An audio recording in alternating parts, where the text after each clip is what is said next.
ഓരോ ഭാരതീയനും അഭിമാനിക്കാവുന്ന ദിവസങ്ങളാണ് ഓപ്പറേഷൻ സിന്ദൂരിലൂടെ പാകിസ്ഥാനെതിരെയുള്ള യുദ്ധത്തിലൂടെ നേടിയിരിക്കുന്നതെന്ന് അനൂപ് ആന്റണി.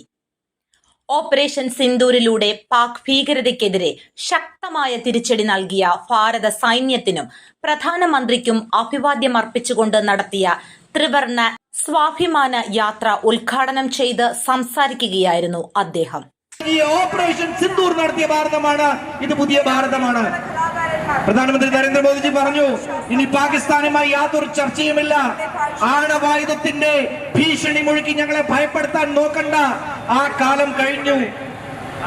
പണ്ട് മുംബൈയിൽ ഉണ്ടായിരുന്ന ആക്രമണത്തിൽ നമ്മൾ പെരുമാറിയിരുന്ന ആ ഒരു രീതിയിലല്ല ഇനി ഭാരതം പെരുമാറാൻ പോകുന്നത്. ഭാരതത്തിന് ഒരടി അടിച്ചാൽ 5 അടിയല്ല, 10 അടിയല്ല, 20 അടിയല്ല, 100 ഇരട്ടിയായിട്ട് തിരിച്ചടിക്കാൻ കഴിവുള്ള ഒരു പുതിയ ഭാരതമാണ് എന്ന് നമ്മുടെ പ്രധാനമന്ത്രി പറഞ്ഞു. പ്രിയമുള്ളവരെ, നമ്മുടെ സൈനികന്മാർ ജീവൻ തെളിവെടുപ്പിച്ചുകൊണ്ട് പാകിസ്ഥാനിലേക്ക് കടന്നു കയറിയപ്പോൾ അവരെ പിന്തിരിപ്പിക്കുന്ന സമീപനമാണ് വോട്ട് ബാങ്കിന് വേണ്ടിയിട്ട് നമ്മുടെ ഭരണാധികാരികൾ സ്വീകരിച്ചുകൊണ്ട്